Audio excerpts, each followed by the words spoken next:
ሰላም ቃና ዜና ቅምሻ ነው። የዕለቱ ዋና ዋና ዜናዎች የኢትዮጵያ ኤሌክትሪክ አገልግሎት ከፍጆታ ክፍያና ከኃይል ብክነት ጋር ተያይዞ የሚፈጠሩ ችግሮችን ይቀንሳል ያለውን ዘመናዊ የቆጣሪ ምርመራ መተግበሪያ ከነገ ጥቅምት 1 ቀን 2018 ዓ.ም ጀምሮ ስራ ላይ እንደሚያውል አስታወቀ።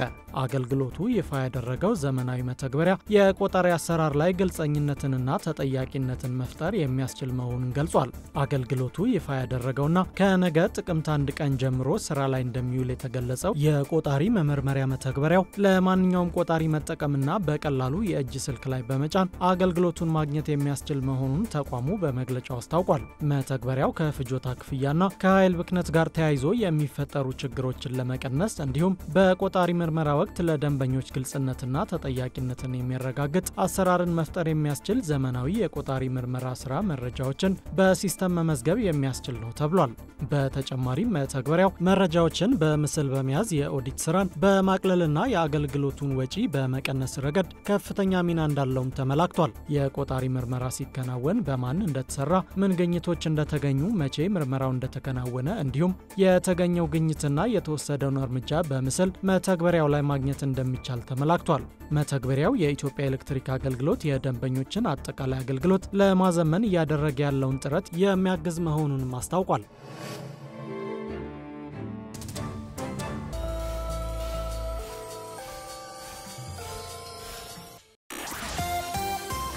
የኢትዮጵያ የተቀማጭ ገንዘብ መድን ፈንድ በ2018 በጀት ዓመት የመጀመሪያዎቹ 3 ወራት ከአባል የፋይናንስ ተቋማት 2.08 ቢሊዮን ብር አረቦን መሰብሰቡን አስታወቀ። የተሰበሰበው አረቦን የእቅዱን 100% አፈጻጸም የተመዘገበበት ሲሆን ከባለፈው ዓመት ተመሳሳይ ወቅት ጋር ሲነጻጸር ደግሞ የ26.83% ብልጫ እንዳለው ተገልጿል። በፈንዱ የተሰበሰበው አረቦን ከፍ ያለበት ምክንያትም የአባል የፋይናንስ ተቋማት ተቀማጭ ገንዘብ በማደጉ እንደሆነ ቃና ከተቋሙ ያገኘው መረጃ ያሳያል። በአጠቃላይ ፈንዱ እስከዛሬ ከአባል የፋይናንስ ተቋማት የሰበሰበው አረቦንም 15.93 ቢሊዮን ብር መድረሱ ተገልጿል።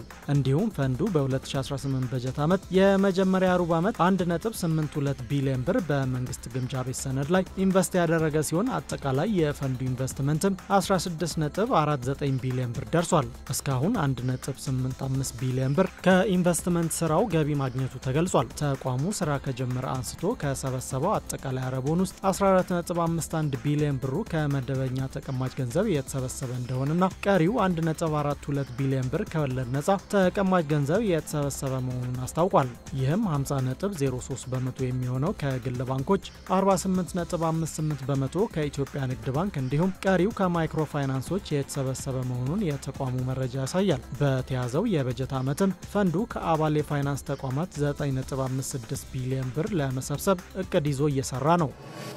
ጀርመን በልማት ትብብሯ በኢጋድ አባል ሀገራት ለሚከናወኑ የማይበገር የአየር ንብረት ለውጥ አቅም ግንባታ ስራዎች 22.5 ሚሊዮን ዩሮ ድጋፍ ለመስጠት መዘጋጀቱ ተገለጸ። የምስራቅ አፍሪካ የልማት በየነ መንግስታት ባለስልጣን ኢጋድና ጀርመን በልማት ትብብራቸው ዙሪያ ትላንት በጅቡቲ ምክክር አድርገዋል። በምክክሩ ላይ የኢጋድ ዋና ጸሐፊ ዶክተር ወርቅነህ ገበየሁ፣ የጀርመን የኢኮኖሚ ትብብርና ልማት ሚኒስትር የምስራቅ አፍሪካ ዘርፍ ኃላፊ ጁሊያ ሃኒንግና በጅቡቲ የጀርመን አምባሳደር ዶክተር ሄይክ ፋለር ተገኝተዋል። በመድረኩም ሁለቱ ወገኖች በአፍሪካ ቀንድ ባሉ ጉዳዮች ላይ ያላቸውን ትብብር መገምገማቸውና በቀጣይ የግንኙነት ማዕቀፎች ላይ መምከራቸው ተገልጿል። ፍልሰትና አየር ንብረት ለውጥ የውይይቱ አበይት ማጠንጠኛዎች የነበሩ ሲሆን ሁለቱ ወገኖች በዚህ ዙሪያ ያላቸውን ስትራቴጂካዊ አጋርነት እንደሚያጠናክሩ ተናግረዋል።